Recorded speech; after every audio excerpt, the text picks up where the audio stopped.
адам дейді тамаша, дос бауырлар тілек айтып таласа. Туған күн, құтты болсын туған күн, бауырлар бас қосатын думан күн. Сырласқан сыйлас досты жиған күн, туған күн, құтты болсын туған күн.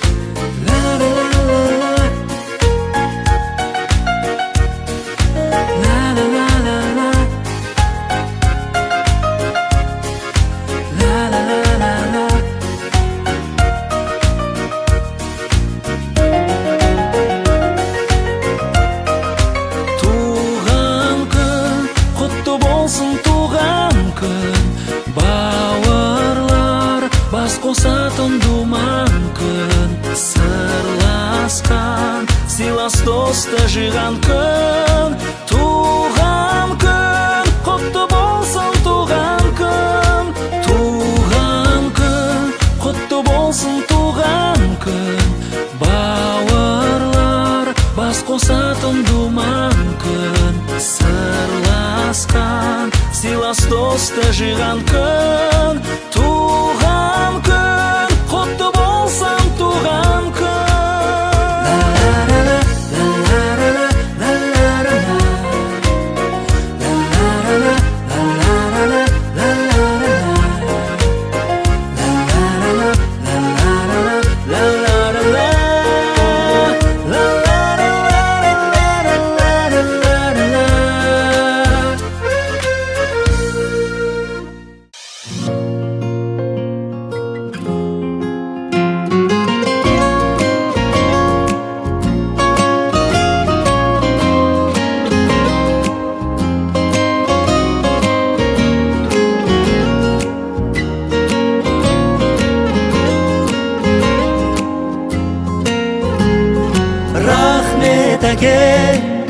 Біз үшін барды бердің, рахмет әке. Үлгімсің мәңгі менің асыл әке, асқар биік қыраным. Рахмет ана, сыйыңның барлық үшін рахмет ана. Әлемнің жарық үшін алтын қақпа, өзіңсің менің жұмағым. Бар мекен асқан мейірім, көңілі қандай ана деген. Мәңгі екен сенің пейілің, сәбиің боп қала берем.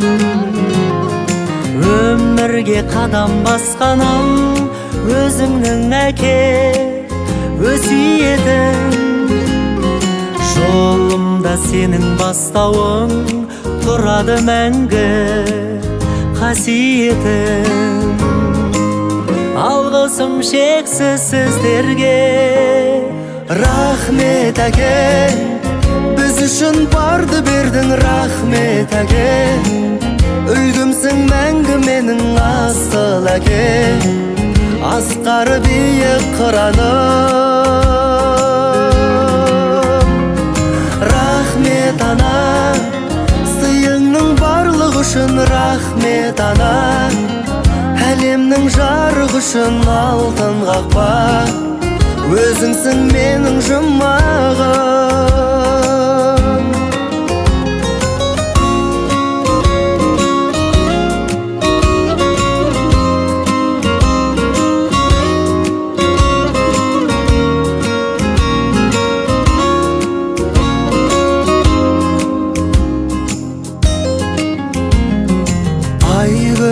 Аспан айналам нұрын шашады, келген таңда байлығым бағым таймаған, биікпін мен сендер сендер барда, алғысым шексіз сіздерге.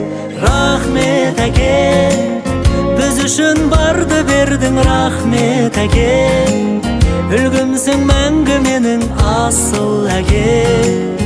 Асқары биік қыраным,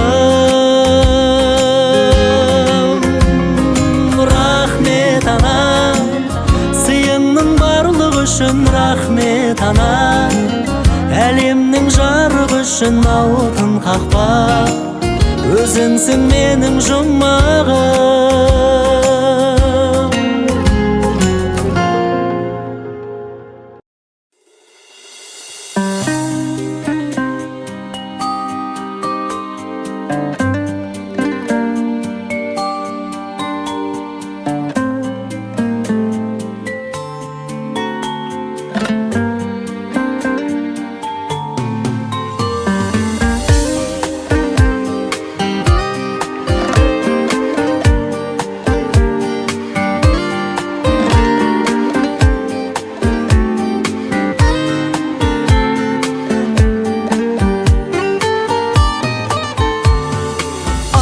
Жан ардағым ақылшым, мұн өмірде сендеймін әке. Орындалып арманың бұл күнде, мен биікке өрлеймін әке. Өзің берген әппақ қанатыммен, мен самғаудан талмаймын әке. Ақ тілегін сәби жүрегімнің, осы әніммен жолдаймын әке. Жаным әке, баға жетпес байлығым бағым әке. Алтын арай шуақты таңым әкем. Жаным әкем, асыл әкем, жүзге жетсін аман сау жасың әкем. Арамызда аман жүр ғасыр әкем. Асыл әкем.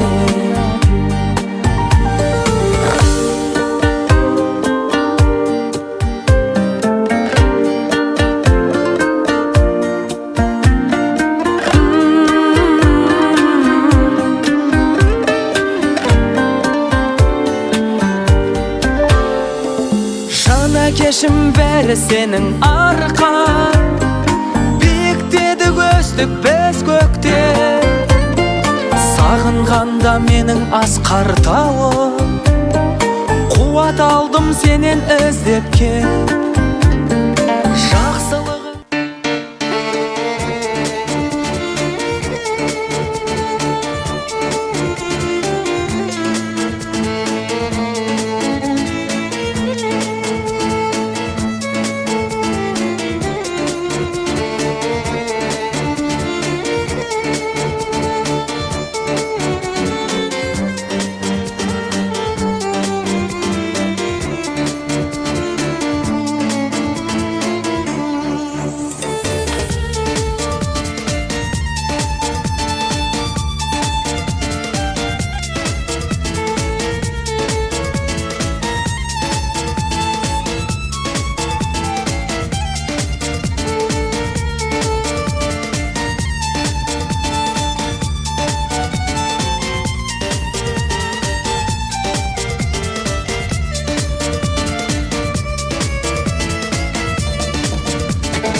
Рахмет.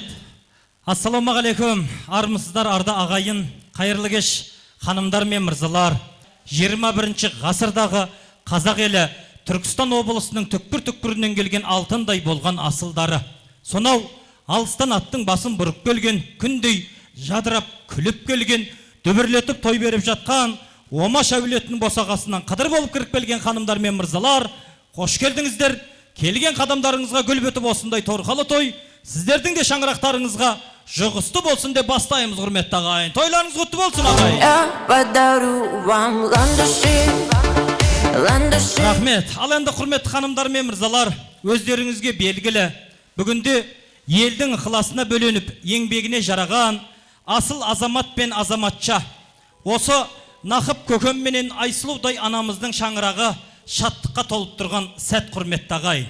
Бүгінде ұлықты ұлды, қылықты қызды өсіріп, немеренің құшағында өсіп өніп жатқан қазақ айтады, қос тойың қабат, екі дүниең абат болсын дейді. Нақып көкеміз 63 жас мерей тойы және Айсұлу анамыздың 61 жас мерей тойы құтты болсын, тұғыр тастары биік болсын деп тағы да қос қолдап қошемет тұрып қойсаңыздар жарасады, құрметті ағайын. Рахмет. Ал енді құрметті ханымдар мен мырзалар, келген қонағына тамағын емес, бірінші жылы қабағын ұсынып, шайнегі шоқтан, қазаны оттан түспеген, ұйтқы болып отқан бүгінгі тойдың иесі мен киесі Нақып көкем менен Айсұлу анамызды көзінің нұры менен тілінің нәрі болған айым менен Мединадай немерелерінің әні менен той төріне шақырайын. Олай болса сіздерден үлкен өтініш, орнымызда отырып тамашаласақ, құрметті ағайын.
Қошеметтеріңіз аямаңыздар, құрметті ағайын. Той иелері той төрінде. Асыл әлжен сенерін, артық көрер ұлдарынан немерелерін. Бақытты ғой көрген адам, әжесі мен атасын. Мен де басым төрге қадам алып атасын. Аман болыңар, қоспай серегі.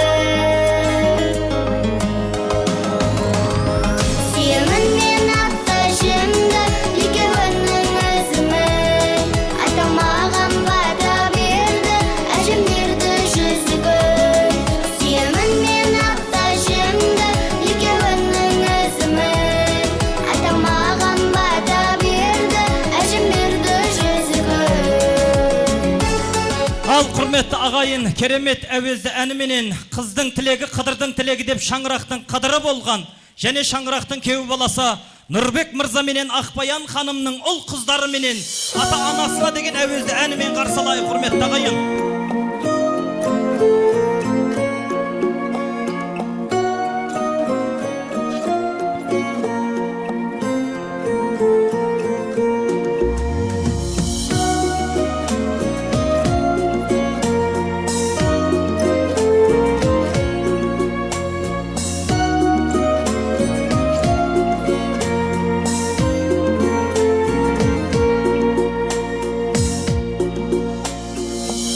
Шымпана болған биік шыңым, үйреткен мұны өмірдің барлық сырым. Жер бетін кезген менен сендердің көздерінен төгілген жылылықты ешкімнен сезбедім мен. Жер бетін кезген менен сендердің көздерінен төгілген жылылықты ешкімнен сезбедім мен. Анашым ақ сүт беріп мәпелеген, кешірген көп кетсе де қатеменен. Анамның алақаны, әкемнің қарағаны ұқтырды біз екенін, бақытқа балағанын. Анамның алақаны, әкемнің қарағаны ұқтырды біз екенін, бақытқа балағанын. Ал ағайын қарсы алайық. Нақып көкемнің көзі, артынан қалар ізі болған шаңырақтың тірегі Сәбит ұлдарыңыз бен Рима келіндеріңізді ұл қыздарымен қарсы алыңыздар. Әуезді әнімен мархабат.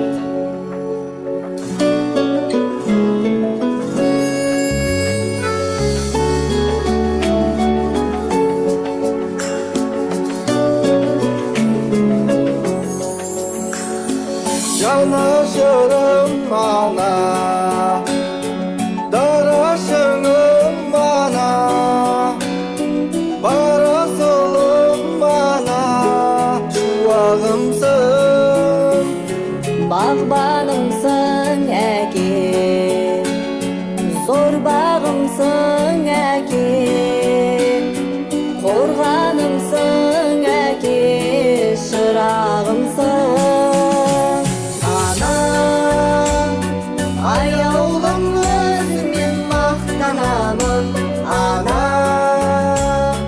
мен сені Меккеге апарамын ана, баланың қолдан мақталамын, бұлағымсың әке, бір жылы сөзіңе шаттанамын әке.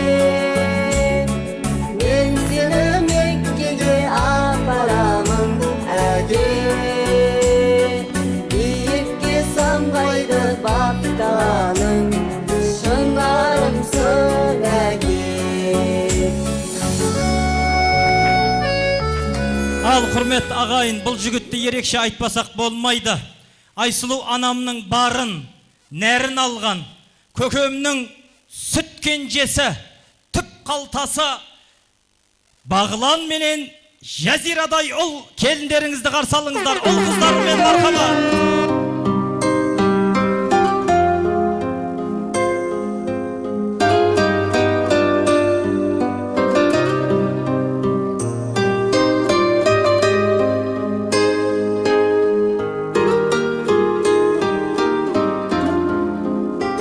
Қошеметтеп отырайық, құрметті ағайын, қолдау көрсетіп отырайық кәнекей. Әкең мен асыл анаңның бойында жатып жаралды, алдыңнан тосар бақыты, алғысын алсаң соларды. Әкең мен анаң әкелген адам, бәріңді мына өмірге ажарың болып, базарың көріп, отырсың жайнап төрінде.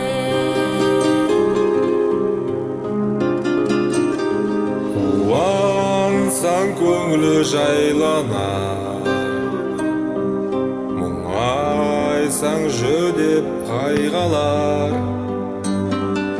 Әкеңдей адал мейірбан, анаңдай қамқор қайда бар. Әкең мен анаң әкелген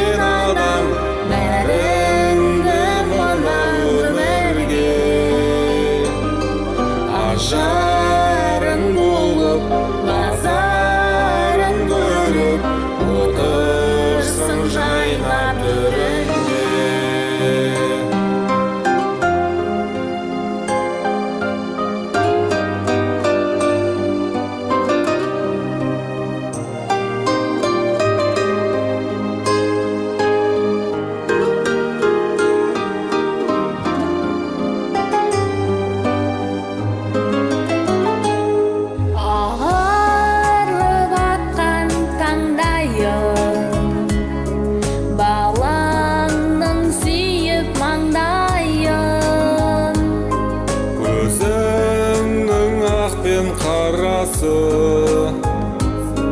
жүріңдер аман әрдайым әкең мен анаң әкелген адам бәріңді мына өмірге ажарың болып базарың көріп отырсың жайнап төрінде әкең мен анаң әкелген адам бәріңді мына өмірге ажарың болып базарың көріп отырсың жайнап төрінде отырсың жайнап төрінде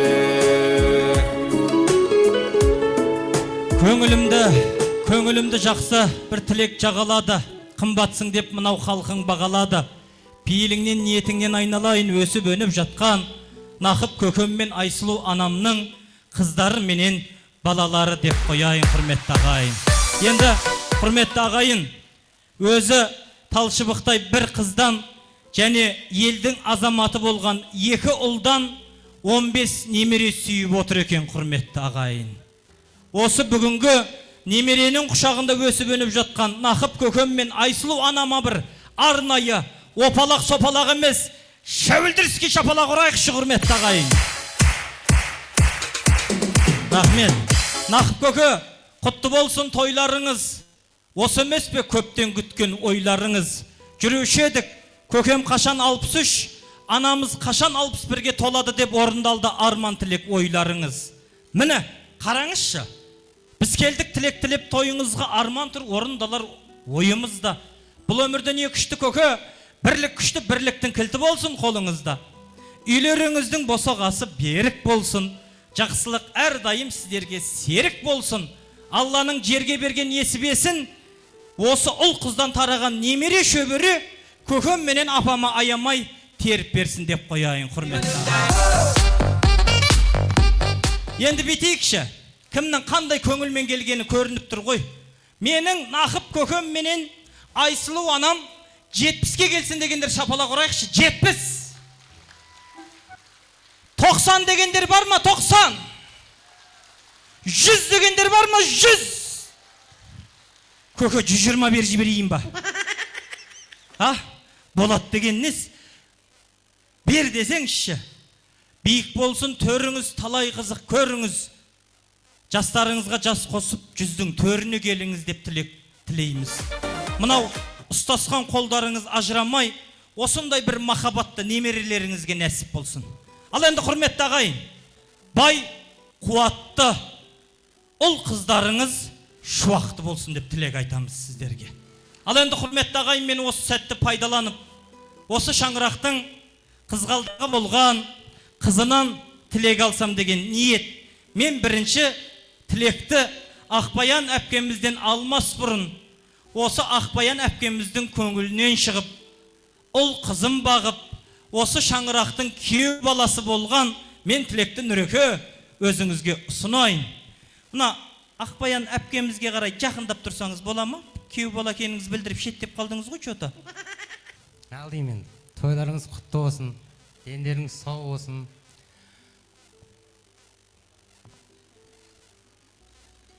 әдетінше бақытты болыңыздар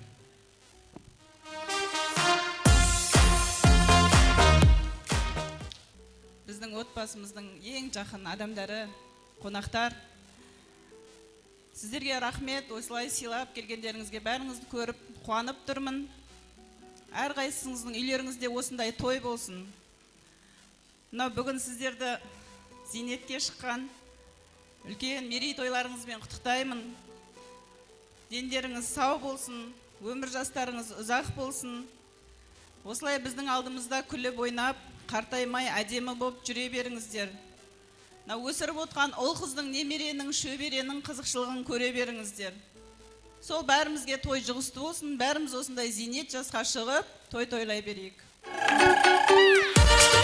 Ал енді құрметті ағайын, осы менің нақып көкемнің қос қыраны, қос қанаты болған Сәбит мырза және Бағлан мырза өздеріңізге ұсынайын. Құрметті қонақтар, мынау бауырларым, нағашыларым, ағайын туыс, мынау құда жекжаттар, мынау біздің әкеміз бен анамыздың бүгінгі мынау зейнеткерлік жасына тойына сыйлап келіп отқандарыңызға көп-көп рахмет сіздерге. Сіздерге осындай той тілеймін барлықтарыңыз отбасыларыңызға. Неғылдеймін, мынау әкешім, мынау анашым бүгінгі мынау медицина саласында көп жылдар қызмет жасап, соның жемісін көріп жатсыздар. Құдай қаласа сіздерге тек қана жақсылық тілеймін, дендеріңізде саулық, отбасымызға тек қана аманшылық тілеймін. Аман болыңыздар, ешқашан ауырмаңыздар. Осылай күліп ойнап, арамызда жүре беріңіздер. Отбасымызда тек қана жақсылық болсын, аман болайық. Нұреке, рахмет, мына тойды жақсылап бүгін өткізіп, қызықты қылып, өткізіп беріңіз, сізге. Мынау отбасымыздың артынан мынау әкемізге азғантай ғана сыйлығымыз бар, автокөлігіміз тапсыруға. Арнайы нақып көкемізге ұл қыздарының немерелерінің атынан мына тұрған новый 2025 жылға Chevrolet Cobalt автокөлігі құрметті ағайын. Бағлан. Ассалаумағалейкум, құрметті жамағат. Мынау біздің ата-анамызды сыйлап, жайылған ақтастырғандық келгендеріңізге көп-көп рахмет. Ал мама, папа, бүгінгі зейнет жастарыңыз құтты болсын. Құдай қаласа ортамызда ойнап күліп жүре беріңіздер, осы немерелердің қызығын көріңіздер.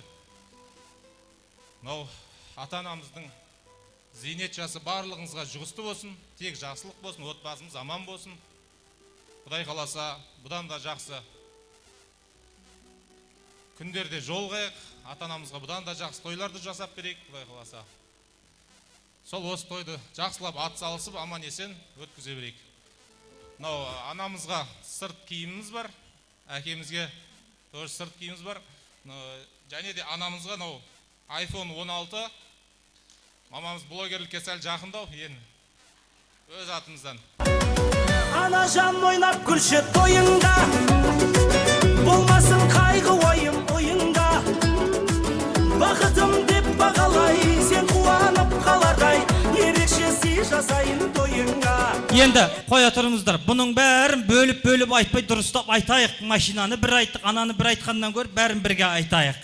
Құндыз жағалы, день и ночь, зима-лето, осень-весенний. Көкеміз бен апамызға сырт киім, және көкемізге автокөлік Cobalt, анамызға 16 Pro iPhone. Және тоқтасаңыздар, асықпасаңыздар, жандарым-ай, подаркіден жарысып жатырмыз. Өлі, мынау сыйлықтың төресі. Ертең бар ғой айтат, ана күйеу баласы мен қызы не берді деген сыпсың әңгіме кетеді, мен біліп тұрмын оны. Күйеу баласы мен қызының атынан бриллиантовый комплекта. Яғни кімнің атынан? Барша ұл қызының атынан анамызға алтын алға. Мәс саған апа, сіз үндемей тұрып бір Cobalt'ың ақшасын шығарып алдыңыз уже. Және Бағлан мырза өздеріңізге. Қош келдіңіздер, мына біздің атамыз бен апамыздың тойына келген барша қонақтар. Мына бүгінгі тойды біздің отбасымыздың ұйытқысы ағамыз жасап жатса, сол ұйытқыны ұйытып отырған менің алтын абысыным бар. Сол кісіге арнайы сыйлығым бар, қабылдаңыздар. Бұның барлығы ененің топырағынан, құрметті ағайын. Ененің құрметі, ененің тәртібі. Қараш, абысының сыйлап, норковый шуба жапты. Бір жағы құлағымда тыныш болсын деп атыр енді, ол да бар. Несін жасырамыз. Бірақ қазақ айтқан ғой, ағайын тату болса ат көп, абысын тату болса ас көп деп. Осы атқа мінген ағайынның асын адалдап берген абысындар, сіздер аман болыңыздар дейміз. Енді бір жақсылап естелік суретке түсейік. Өткен күннің бәрі емес тек есіңде қалған күндерің қымбат дейді. Жаным, таза осып, шәуілдір, жел тұрған кезде киіп шықшы осы шубаны. Әдемі жаттыңдар. қандай көркем қарашы, бақыт екен баласы, құтты болсын той. Міне, нағыз қабыл болған тілекті тойдың басында айтқызайық деген ниет болды. Әрмен қарай бата бермей басымы жүрмейтін елдің ұрпағы болғаннан кейін сөзі әлі, аузы дуалы болған, беткейінен береке қойнауынан құты көтпеген әулеттің үлкендерін, барша ағайын туыстарды шақырып, той түңілігін құрметті ағайын. Олай болса, Әсем апамызды арнайы, Ұлбосын апамызды, Төребек құда көкемізді құрметпенен, Ералы нағашы көкемізді құрметпенен, Жақып ата, Ораз ата, сіздерді Ақтілектің алаңына шақырайын, және барша ағайын туыстар, Әсем апа, Ұлбосын апа, Қыдыркүл апа, Палымша апа, Гүлшахар апа, Әсия апа, Жақсы Жанна, Талғат Гүлжан, Үрипа Гүлмира, Дүйсенкүл Амантай, Жаңабек Алтынай, Марат Кенжайым Бауыржан Жанна, Шохан Жанна, Еркебұлан Жайна атты барша божбан ағайын туыс бауырларды Ақтілектің алаңына шақырайын. Келіңіздер кәнекей, аты аталып есім естілген той ашатын қариялар және барша ағайын туыс бауырлар той төрінен табылайық. Туысқандар, алыс кетіп барады, суытпаңдар. Туысқандар, жақын жүріп жақынды ұмытпаңдар. Бүгінде көкемнің абыройы болған ағайын туыстар қош келдіңіздер. Енді қазақ айтады, қарның ашша нағашыңа, қадірің қашша құдаңа бар дейді. Мен енді осы құрметті қонақ болған шаңырақтың құдасы Төрехан, Төребек көке құдамыздан бастайық. Әрмен қарай құда деп сыйлап жолымызды сұнып жатырмыз.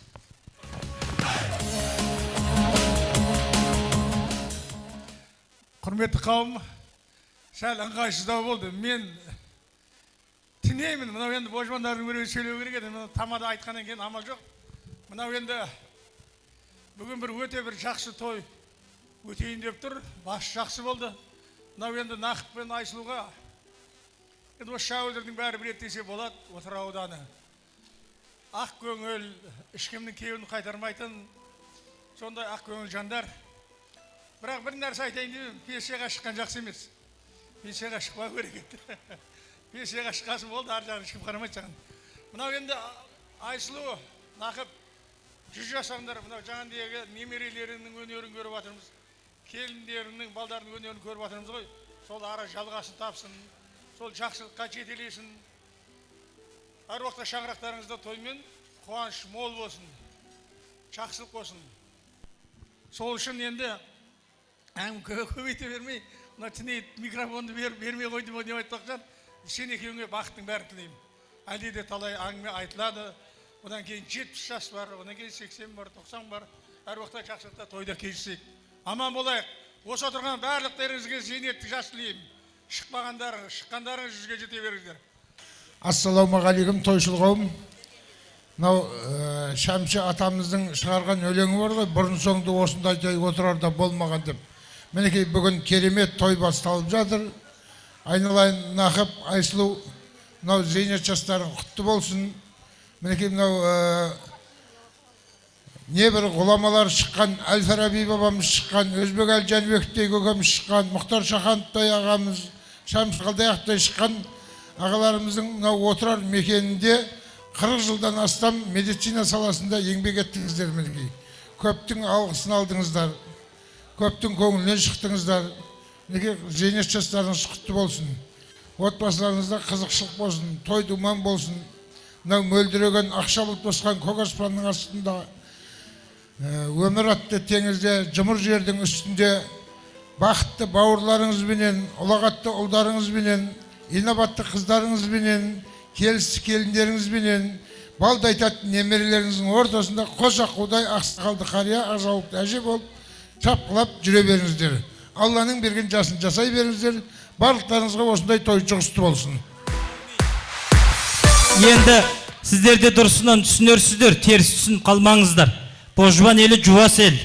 Дегенменен өздеріңізді құда деп, нағашы деп сыйлап арнайы алғы сөзді өздеріңізге сұнып жатырмыз. Әрмен қарай апамызға сұнайық. Рахмет мейлі. Енді божбандар енді бірінші сөйлемейді, ренжімейді. Ал енді құрметті көпшілік қауым айналайын. Мынау бүгін біздің Нәкен мен Аякең көпшілікті жинап, жаңағы дүние жинайын деп жатқан жоқ қой. Көпшіліктің батасына мақша. Мінекей екеуі пәленбай жыл істеп, бір больницада зейнеткерлікке шығып отыр. Ұл қыздарының қызығын көрсін Құда қаласа. Біз де соған ортақтасып, аман есен жүре берейік. Енді мен бір шамал тарих айтатын әдетім бар еді. Атам мен енемді еске алмасам, еш уақытта мен алға қарай бара алмаймын. Атам мен енем бүгін бір аунап түсіп атқан шығар. Біздің нәкең қара жұмыс істеп жүрген кезінде апам байқысы айтып еді, ертең менің көзім кетеді. Бұл балдар не істейді сол кезде деп өзі апарып, армиядан келгеннен мед колледжге түсірген еді. Құдайға шүкір, аман есен бітіріп, Айсұлуды Айтынайдың қызы алып алды. Мінекей, одан кейін тәкеңді де сөйтіп апарып түсірген. Ол да шофер болып жүретін еді. Мінекей, бәрі қазір жақсы жұмыстарын істеп, аман есен жүр. Қайныларыма бәріне мыңда алғыс, келіндеріме де алғыс. Біреуі алдымнан шығып, көсе көлденең сіздің мынауыңыз қисық деп айтылмаған еш уақытта. Рахмет айтам барлығына. Тек қана ұл қыздарының қызығын көрсін. Нәке, мынау тұлпарыңыз құтты болсын, Құда қаласа. Бізді мінгізіп ары бері алып жүресіз ғой енді. Құда қаласа, аман болайық, жақсылық болсын, тек қана той болсын. Тілейтініміз со ғой енді. Бала шаған қызығын көр айналайын. Аман болайық бәріміз. Асықпаңыз, апа. Осы көбілттің алды сіздікі, уайымдамаңыз. Алды сіздікі. Әрмен қарай көкемнің бауырлары ағайын туыстарына ұсынайын. Рахмет. Нақып, Айсұлу, көп жылғы еңбектердің зейнетін көріңдер. Әр уақытта жақсылық болсын. Бала-шағаларың өссін, өнсін. Әр уақытта жақсылыққа, қуанышқа дастархандарың жайыла берсін. Алланың берген жасын жасайсыңдар ғой. Сонда да қалған өмірлеріңді тек қана немере шөбірлерінің ортасында қуанышқа кенеліп жүре беріңдер. Той құтты болсын. Той ашық деп жарай алаймыз. Әрмен қарай, көкем түйін десе қалғанымыз қосылатын шығарымыз бір ауыздан. Құрметті той сүйер қауым, құрметті медицина қызметкерлері, мен де сол медицина қызметкерлерінен ұшып пенсияға шықтым. Мынау біздің Омаш ағамыздың бел баласы Нақып, сол медицина саласында ұзақ уақыттар болып жұмыс істеп, келінім Айсұлуда 40 жылдан астам сол больницада жұмыс істеп, пенсияға шығып отыр. Ал Нақып, Айсұлу келін, пенсияға шыққандарың құтты болсын, 100 жасарыңыздар. Мынау барлық жақсылық сіздердің алдарыңызда жүрсін. Ал не дейміз, мынау қайным, келінім, мынау айналайын зейнетке шыққандарың құтты болсын. Бейнеттерің зейнетін көре беріңдер, дендерің сау болсын, отбастарың аман болсын. Екеуің жұптарың жазылмай әдеме ата әже бола беріңдер айналайын. Орны бөлек, жөні бөлек қайным бұл өзі. Сондай барсаң тура, бәрін жүрегіңде де суырып береді тура. Жұмысың бәрін бітіріп, сондай жақсы қайным айналайын. Өсе бер, өне бер, жүре бер, аман есен айналайын. Тойымыз той қыласын, тойдан кенде бұлмаңдар айналайын. Енді рентгенде істейтін жандар сондай ақ көңіл болады екен ғой өзі. Келіңіздер бір естелікке суретке түсіп алайық. Жаңа ғана айттық қой, өткен күннің бәрі емес, тек есіңде қалған күндерің қымбат деп. Осы жерде біраз адамды рентгенге түсірген шығарсыз көке, дұрыс па? Біраз адамды білетін шығарсыз, рентгенге түсірген шығарсыз. Бір жақсылап естелікке суретке түсейік. Әрқашан істеріңіздің оңын берсін. Осы апа көкелерімнің, Нақып көкем мен Айсұлу ханымның ұл қызына жасы менен жолын берсін дейміз. Алып келген сый-сияпаттарыңыз табыстап, жайғасып, жайлана қойыңыздар. Енді сіздерді еркелет шақырып, селкілдетіп билеткеніміз азаматтығымызға сын болар. Жайғасып, жайланайық. Оның есесіне құрметті ағайын, бүгінгі кеш, концертный бағдарламада өтетін кеш, құрметті ағайын. Енді мен сөйледім, сен сөйлей алмай қалдың, болмаса сен сөйледің, мен сөйлей алмай қалдым деген ниетті қойайық. Осы шаңырақтың астына жиылғаннан кейін бәріміз жақсы ниетпен бір елдің баласындай, бір қолдың саласындай бүгінгі кештің қызықты өтуіне атсалысайық, құрметті ағайын. Мен енді ағайын туыстар, сый-сияпаттарыңызды табыстап болсаңыздар, жайғасып жайлансаңыздар дейміз. Рахмет. О, шіркін, өнердің киелі мекенде, өнердің иелері шыққан жерден бүгін керемет кеште, керемет өнер иелері ортада шығайын деп тұр. Көке, кеңіз. Мына кешігіп келдіңіз ба? Саламатсыз. Біз қазір карантиннен кейін сондай болып қалдық. Карантиннің алдында кешігіп келгенімізді білдірмей кіретінік, қазір кешігіп келгенімізді білдіріп кіреміз. Енді бұлай, менің Нақып көкем менен Айсылу анам 100 жасап, Алланың берген жасын жасап, ұл қызының рахатын көрсін дегендер қошемет ұрып қояйық осы жерде. Рахмет. Қазақ айтады, құрметі жоқтан қорық дейді. Құрмет деп қолдау көрсетіп отырайық. Қазіргі өнер иелері арнайы бүгінгі кешке сіздердің құрметтеріңізге керемет әнді жазып алып келді. Енді Шәмшінің елінде ән айтпасақ болмайды. Сол кісілерге қолға салайық. Осы достықтарыңыз, бауырлықтарыңыз мәңгі болсын деп, қандай еді топтың аты? Мейірімді жандар тобы. Арнайы көкеміз бен апамыздың құрметіне. Мархабат!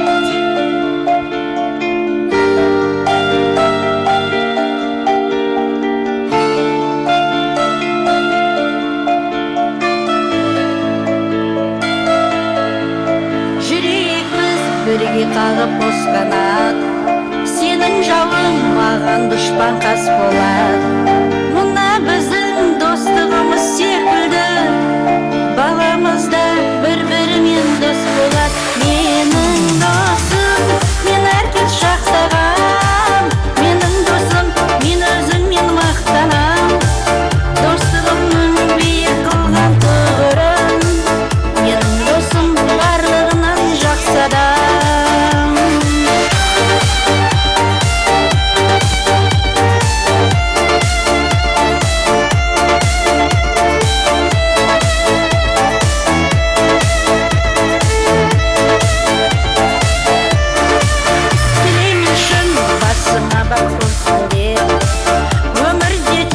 Жақсылықтар болсын деп, бізді Құдай қосқан шығар досым-ау. Қошеметтеріңіз естілмейді.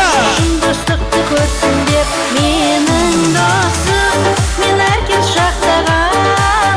Менің досым, мен өзіңмен мақтанам.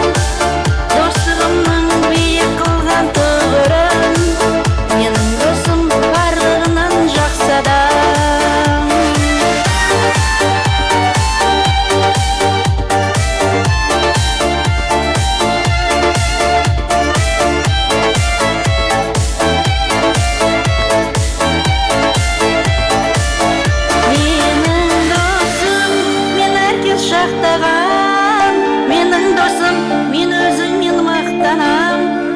Достығымның биік қылған тұғырын, менің досым барлығынан жақсы адам. Менің досым, мен әркез шақсағам.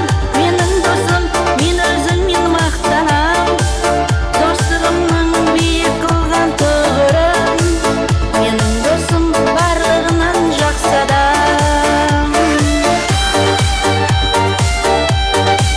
Мейірімді жандар тобы.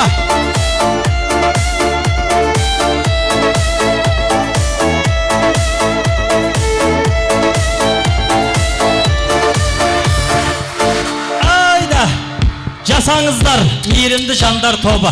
Нәқаге бір естелікке суретке түсіп алайық. Жақсылап, бәсе, бүгін жігіттердің мерекесі 7 май. Әйел азаматшалар бір құттықтап қояйықшы қошемет ұрып. Рахмет, зәрем қалмады. Гүлдің бәрін Айсылу анамызға беріп батыр. Ай, көкемнің мерекесі ғой, 1-2 қыз беретін шығар деп ем. Құдай аузыма салды ма, 2-3 қыз мерекеңіз құтты болсын деп бердіңіздер. Рахмет. Чайға сайық. Күшті күн. Арнайы Аруай триосы сіздердің құрметтеріңізге бір керемет ән орындап берсін. Мархабат. Армысыздар ағайын, тойларыңыз құтты болсын, той қаласын.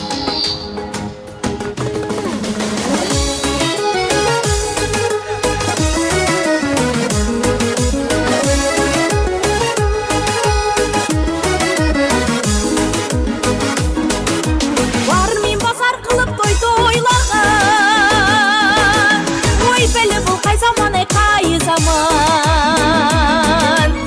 ошақта қазандай тасылып, боз кидай болыз ки, самаурында шай қайнаған.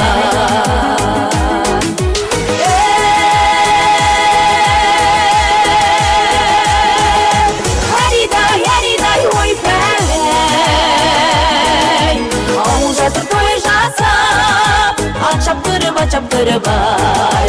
Ауыл жатыр той жасап, ат шаптырып ай.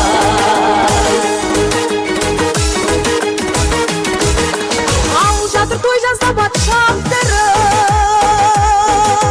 ата баба дәстүрін мақсат қылып, қыздар баба қарайды қырбасына, лақтырып ай, лақтырып, шашулары сақтақ көліп ай.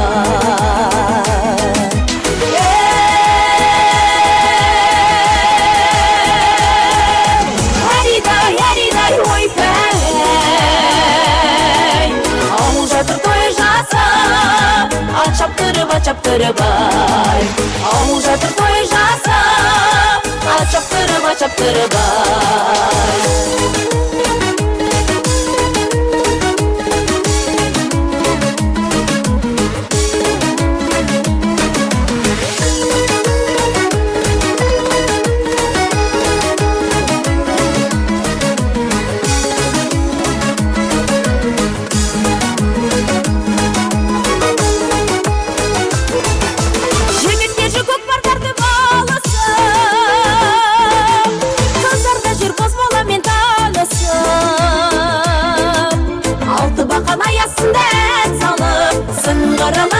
Сыңғырылып, айға шолпан жағаласы бар.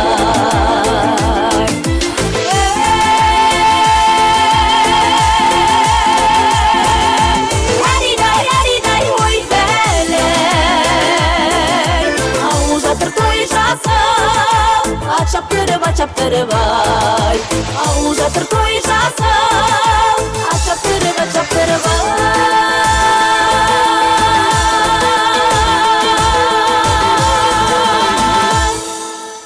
Арубай тобы сіздердің құрметтеріңізге рахмет. Ал енді құрметті ағайын, сіздерге сұрақ сауал. Астың атасы не? Кім айтты нан деп? Қол көтерсінші, нан деп кім айтты? Өте дұрыс айттыңыз, нан. Н әріпінен келеді. Қазақта көке. Н әріпінен келген адам жаны болсын, зат болсын қадірлі. Қасиетті қазақта қағидалы сөз бар. Шаңырағына келген қонаққа нан ауызды деген қасиетті сөзі бар. Енді бүткіл шәуілдір десем аз болады. Бүткіл отырар Түркістан облысы біледі. Аққалатты Абзалжан елдің еңбегіне елеулі еңбек жасаған ел үшін тік тұрып қызмет ете білген азамат, бүгін 63-ке толып жатқан қылшылдап тұрған жігіттің есімі кім? Не дейді? Нақып. Көке, өте дұрыс айттыңыз. Мен көкеме риза болдым. Нақып деді бірден. Нағып деген жоқ, нақып деді. Мықты ма? Мықты. Н әріпінен келеді құрметті ағайын. Енді ер азаматтың болсын, әйел жанының болсын, үш жұрты болады. Сол үш жұртының ішіндегі ең қадірлі жұрты қайсысы? Қайсы ол? Қайын жұрт деп атқан. Мына жақта біреу қайын жұрт деді. Мына мейірімді жандар сендер бар ғой, қайын жұрт деп отсыңдар жота. Нағашы ма? Өте дұрыс, нағашы. Көке, қазақ айтады, бірінші нанды сыйла, екінші нанды берген жанды сыйла. Нанды берген жанның ағайынын мәңгі сыйла дейді дана қазақ. Мәңгілікке сыйлы болған құнарлы, қасиетті сөз нағашы деген есімнің иелерін той төріне шақырайын құрметті ағайын. Олай болса, Нақып көкемнің нағашылары және Айсұлу анамыздың төркіні, көкеміз бен апамыздың ұл қызының нағашылары, барша бөлелер қауымы, Бибайша апа, Ерболат Бибіраба бастаған, Оралбай Айгүл, Серік Ұлтуар, Талғат Меңтай, Ұлтуар Рахим апа, Шекен Гүлнара, Зәуре Гүлзамира Ұлсүйрік, Жаңабай Баян, Қанат Сәбира, Құссұлу, Тәліп Бақтыгүл, Ерсұлтан Кенжегүл, Рысты Күлайхан Фатима, Көгембай Қалдыгүл Зина, Ералы Рита, Талғат Ақмарал, Мұрат Жанат, Бейбіт Алмаш, Ыбрат Ләзат, Бағдат, Замира, Мақсат, Перизат, Мақсұт, Ақсұлу, Ақтолқын, Рахат, Асқар, Мөлдір, Нұрлан, Қайсар, Асқар, Бектай, Асқат, Бекзат, Олжас, жұбайларыңызбен той төрінен табылыңыздар. Менің атым аталмады, түсім түстелмеді демеңіздер. Барша анамыздың төркіні, көкеміздің нағашылары, ұл қызының нағашылары, бөлелер қауымы той төрінен табылайық ортаға. Билеп келейік, бір-бірімізді сүйреп келмейік. Көшеге сәт жүремін, бір қарамай қоймайсың. Сүйгенім бар десем де, бір сүйші деп қоймайсың. Алмашы мені, алмашым, көңілім сенің қалмасын. Сенесің де сөзіме, сүйіп қалдым сені шын. Ой, нағашылар, биғайда, биғайда. Арнадым саған әнді бұл, сенесің де сөзіме, сүйіп қалдым сені бір.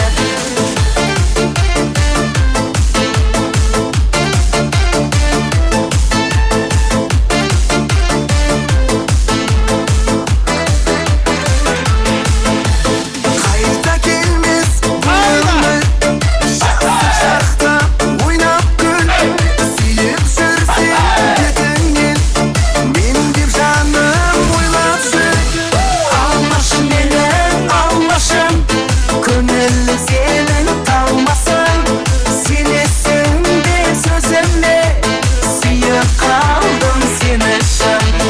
Алма гүл, ай алма гүл, арнадым саған әнді бұл. Сенесің де сөзіме, сүйіп қалдым сені. Рахмет. Мына нағашылар күтіп тұр. Құрметті айналайын, бозбан елі, мына тойларың құтты болсын. Нақып, Айсұлу, еңбектеріңнің ратын көріңдер айналайын. Мынау қоғамның жолымен, шәуілдірдің жолында көп жаяу жүрбеңдер. Құда қаласа, оны періштау мейін деген екен, мынау тұлпарларың құтты болсын мінген.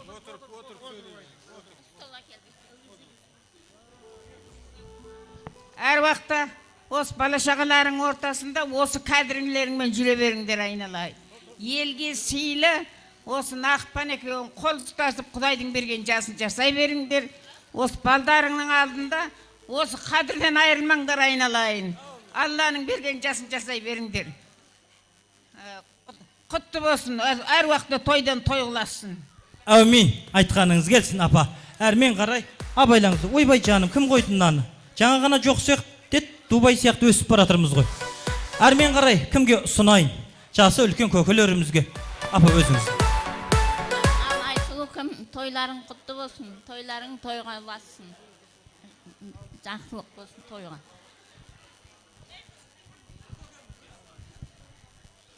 Ал құрметті көпшілік, тойға келген қауым, бүгін мінекей бажам Нақып пен балдызым Айсұлу медицина саласында көп жыл қызмет жасап, халыққа қызмет етіп, зейнеткерлікке шығып отыр. Нақып Айсұлу айынан зейнеткерлікке шыққан мынау құтты болсын. Жас кезінде бейнет бер, қартайғанда зейнет бер, дәулет бер деп жатады. Халқымыздың жақсы сөзі. Құда қаласа құтты болсын айынан. Мынау Құдайдың берген бала-шағалардың қызығын рахатын көріңдер, немере сүйіңдер, шөбере сүйіңдер. Алланың берген жасын жасай беріңдер. 70, 80, 90, 100-де Құда қалса деніміз сау, аман есен болсақ, төрт көзіміз түгел, сол тойларында Құда қалса кездесуге Алла нәсіп етсін. Барлықтарыңызға осылай жасылық той тілейміз. Тойда келсек ағайындар. Әрмен қарай, апамыз ба? Апамызға ұсына.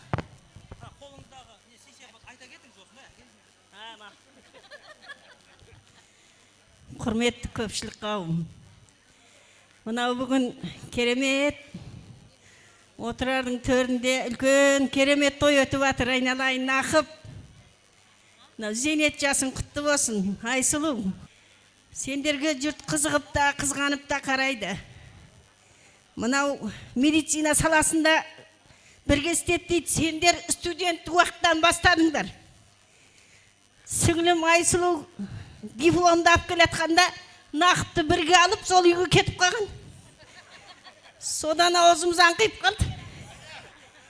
сол өмір енді жалғасып келе жатыр, айналайын, жаман емес.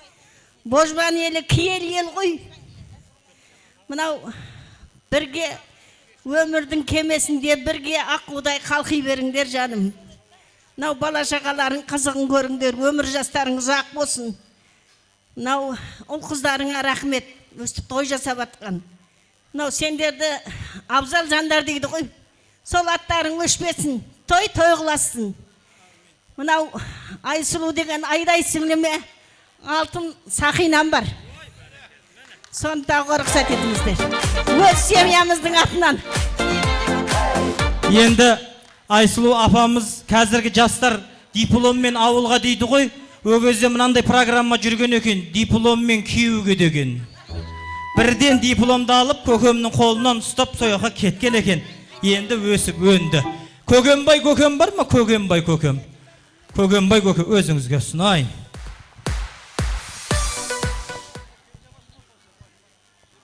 Ассалаумағалейкум, Божбан құдалар, тойларыңыз құтты болсын, тойларыңыз тойға жалғасын. Айналайын күйеу бала Нақып, қарындасым Айсұлу, мерей тойларың құтты болсын айналайын. Құдайдың берген жасын жасай беріңдер. Әрмен қарай Айсұлу анамыздың нағашысы сөйлесе, әрмен қарай құрметті ағайын жиналыс емес би жарыс қып бастайық. Мен де түсінерсіздер. Ал құрметті мына қонақтар, тойшыл қауым бүгін кереметтей мынау отырар қол тойханасында кереметтей той өтіп жатыр. Тойдың себепкері Нақып пен аппақ қыз. Аппақ қыз Нақып бүгінгі зейнет жастарың құтты болсын. Мен мынау аппақ қыздың әкесі нағашым менің. Шеңгелдінің келінім мен. Жиеншар. Көкемнің өзі бізге жиен ет. Аппақ қызыма той құтты болсын. Денің сау болсын, отбасың аман болсын айналайын. Көргенің той болсын, немере көріп атсын, құда қалса шөбере көр. Нақыппен бірге Меткөлежде бірге оқып, бірге ойнап, бірге жүрген кезіміз бар еді. Ол кезде Қомский 5 жыл жасайтын тұғымыз. Соны басқаратын Нақып досым еді менің. Міне ол да зейнет жасына шықты, мен де зейнет жасына шықтым. Тойларың той қаласын, әрдайым той көріңіздер.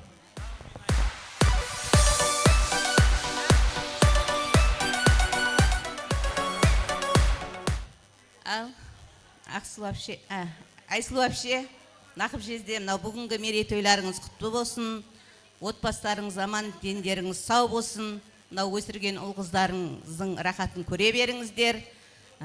Осы той барлықтарыңызға жұғысты болсын. Ал мен озып шықтым бәрінен, өйткені сонау Алматыдан осы тойда ат арылтып келіп тұрмын. Сол себептен сөйлеуге тура келіп тұр. Ал құрметті тойшы қауым, той құтты болсын. Бәріңізге осы той жұғысты болсын. Үйлеріңізде той болсын. Ал айналайын Нақып жездем, Наканой деп еркелетеміз ғой. Наканой жездем, Айсұлу әпкем, бүгінгі мынау мерейтойларыңыз құтты болсын. Тек қана жақсылық болсын. Мынау жаңа балаларыңыз шыққанда сондай көңіліміз босап, бір керемет күйде болдық. Бәрімізге осындай жұғысты болсын ол қыздар. Немерелеріңіз қандай тамаша. Немере шөбере сүйіңіздер, Құдай қаласа. Мынау өсіріп отқан ұрпақтарыңыз ибалы, инабатты, салиқалы ұрпақтан болсын. Арқашында дендеріңіз сау болып, арамызда ойнап күліп жүре беріңіздер. Бар жақсылық сіздердің отбасыларыңызға болсын. Баян әпкеміз қайда? Бір ауыз сөйлеп. Қосыласыз ба?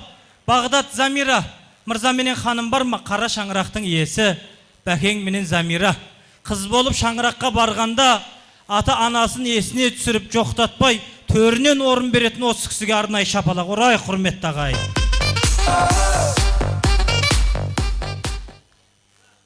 Ассаламалейкум көпшілік қауым. Бүгін мынау Божбан елі тойларыңыз құтты болсын. Алла разы болсын барлықтарыңызға, жақсылықтарыңызда қайтсын. Ал Нәке әке, бүгінгі тойларыңыз құтты болсын. Аман болыңыздар, сау болыңыздар. Үлкен жетістіктерге бұдан да жете беріңіздер.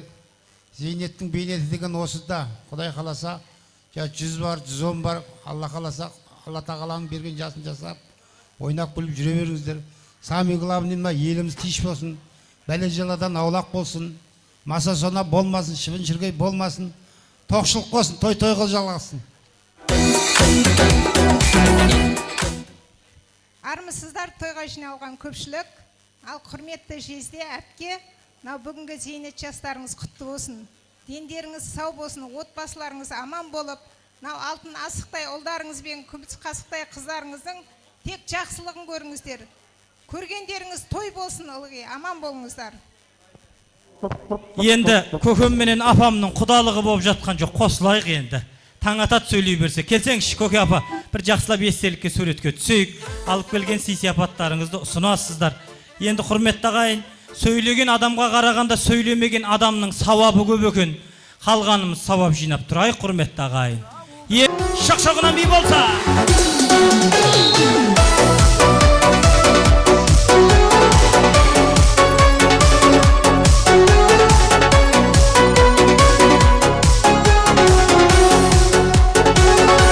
Barındır bağlar,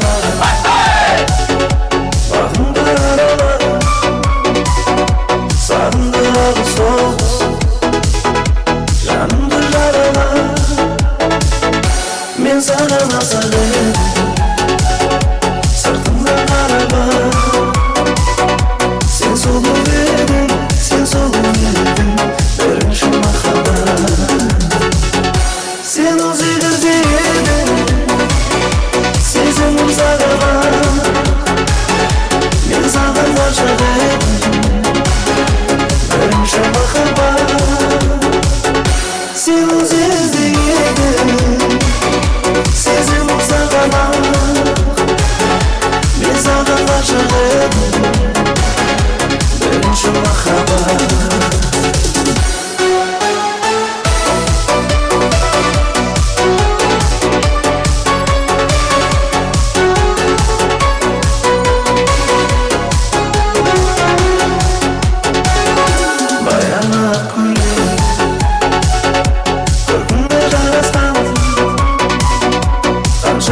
Жастық шақ қайта келмес, қазір бәрін сағынар.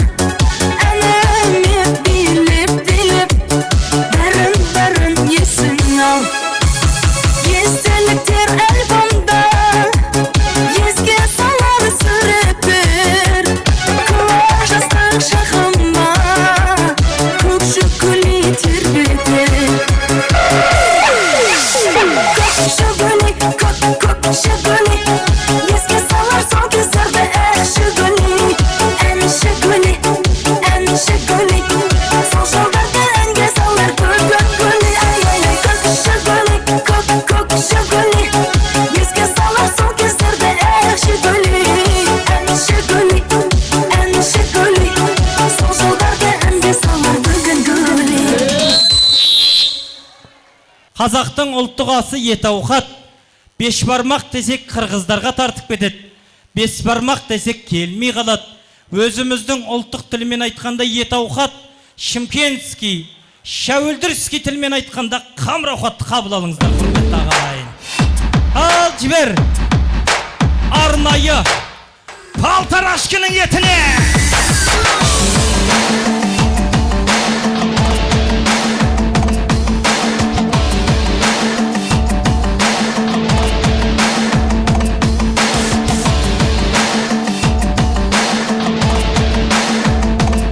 Рахмет. Баяғыда бір апамыз айтқан екен, үйсіп жүр тамақты суытатын болдыңдар ғой деп. Сұнайық ертерек. Менің көкем менен апам үшін осы бүгінгі тойға құрмет тұтып келгендер бар ма? Шапалақ ұрайықшы. Мен осы шапалақты ең күшті орнынан тұрып ұрған адамға подаркымды берейін. Ең күшті қолдау көрсеткен адамға подаркымды берем. Кім бар? Кәні қайдасыздар? Тоқтамай шапалақ ұрғанға подаркы берем. Тәк менің көзіме бірінші ілінген орнынан тұрып, бірінші ілінген мына кісі кесінші, ең бірінші сіз тұрдыңыз орныңыздан. Кел, билеп кел ортаға, маэстро. Слева горы, справа горы, Алтай, Кавказ. Томар мені зажигали свой народный час. Слева горы, справа горы. Стоп. Так, саламатсыз ба, ассалаумағалейкум. Кім боласыз? Атыңыз кім? Қандай қонақсыз? Жен. Кімнің? Апамның, көкемнің? Көкемнің женіне дуғол шапалақ. Әшейін жай ғана орныңыздан тұрып шапалақ ұрған үшін адиялды сізге берем. Болды мені? Оңай. Бүгін өткені 63 жас мерейтой, ешкімді қинамаймыз. Енді қазір осы көкем менен апам үшін барын салып отқан адамға керемет подаркым бар. Мысалыға, көкем менен апам бақытты ғұмыр кешсін дегендер оң қолымызды көтерейікші, оң қолымызды. Оң қолымызды көтерейік. Оң жақтағы кісінің иығына қойайықшы. Оң жақтағы кісінің иығына қойайық та айтайықшы, сен әлемдегі ең сұлу, сабырлы жансың деп айтыңыздаршы.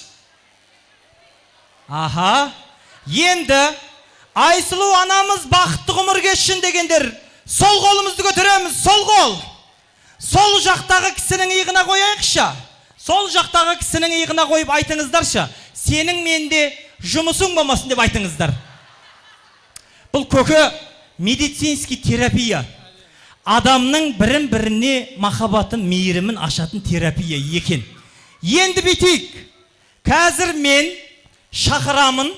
Сол ортадан, мысалыға, мейірімді жандардан бір кісі ат душы билеп шықсыншы ортаға. Бар ма? Мейірімді жандардан бір кісі ат душы билеп шықсыншы.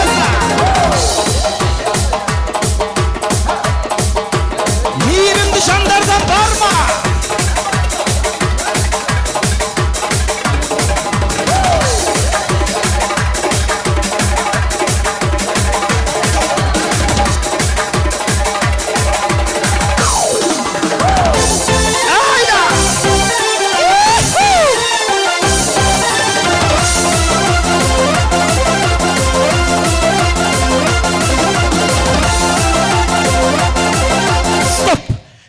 Қайда мына кісінің биі күшті болмаса да эмоцияны өлтіреді екен.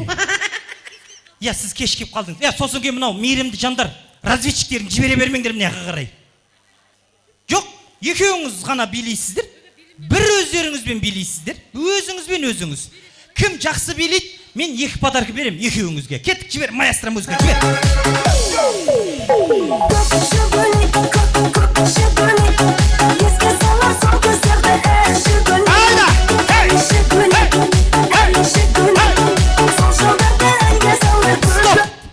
Сізді құдағи деп сыйлап тұр негізі. Мына кісі шәуілдірде двухкратный чемпионка. Укол салудан десең да. Божбанның қызсыз ба, я?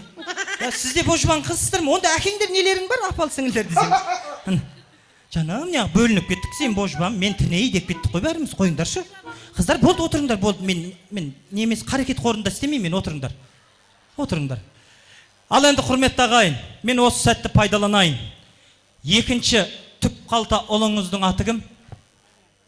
Ойбай жаным, өз 2 ұлыңыз бар ғой, не атын ұмытып тұрсыз оның? Түп қалта кенжеңіздің аты кім? Бағлан. Келініңіздің аты кім? Жазира. Бағлан менен Жазираның атынан арнайы 4 қақпалы Түркістаннан келген тортымыз бар. Біз елдің алдында сол тортымызды ұсынайық. Басына бақыт байланар, қошақтығым бірге, жақындармен бірге, әр жыл сайрай тойланар. Қызық сауық сайран, көңіл шат мәз мейрам, мерекеге орын айналар. Бүгін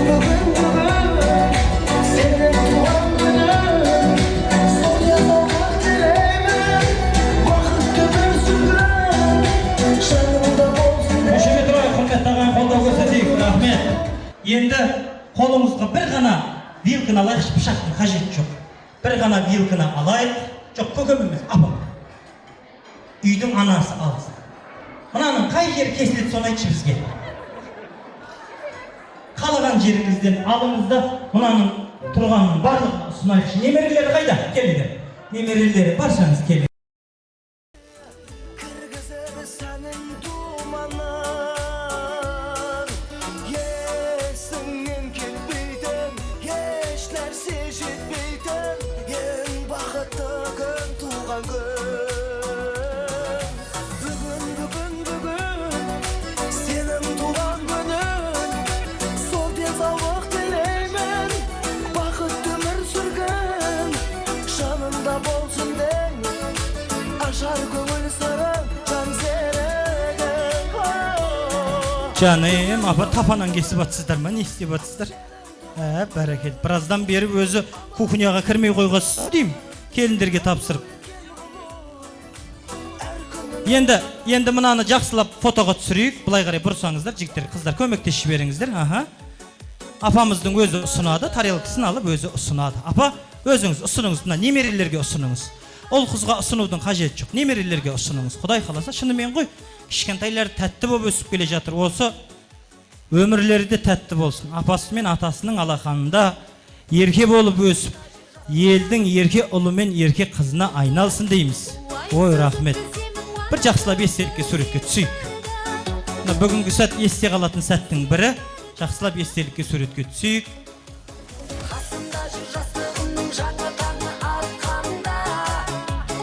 Осы өлеңді айтып шықсаңыздар да болады екен ше?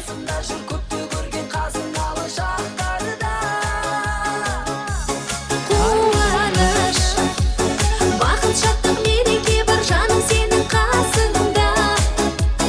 Сыйластық пен береке бар, дастарханның басында. Одан асқан байлықтың да керегі жоқ расы.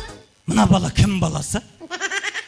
Бағанан бері осы бала кімнің баласы екен таппай жатырмын, кім баласы? Сәке, сіздікі ма? Бірінші патрон ба? Жаным, үйленейін деп тұр екен ғой уже. Үйленейін деп тұр екен ғой. Рахмет сіздерге. Таппай жатырмын да бағанан бері. Біреу киініп алып, шырттай болып суретке түсіп жүр ма, сіздермен бірге деп қоям бір ойым. Рахмет. Мына тортты алсақ болады. Тортты алайық. Тәтті ма? Күшті ма? Рахмет. Жайғаса қойыңыздар. Рахмет сіздерге. Мына сонау 4 қақпалы Түркістаннан келген осындай керемет тәтті тағам торттарды жасаған сіздерге де алғысымыз шексіз. Сіздер де той көріңіздер дейміз. Ал енді құрметті ағайын, Керемет қазақтың ұлттық биі менен Арвай би тобы сіздердің құрметтеріңізге.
Рахмет, Арвай.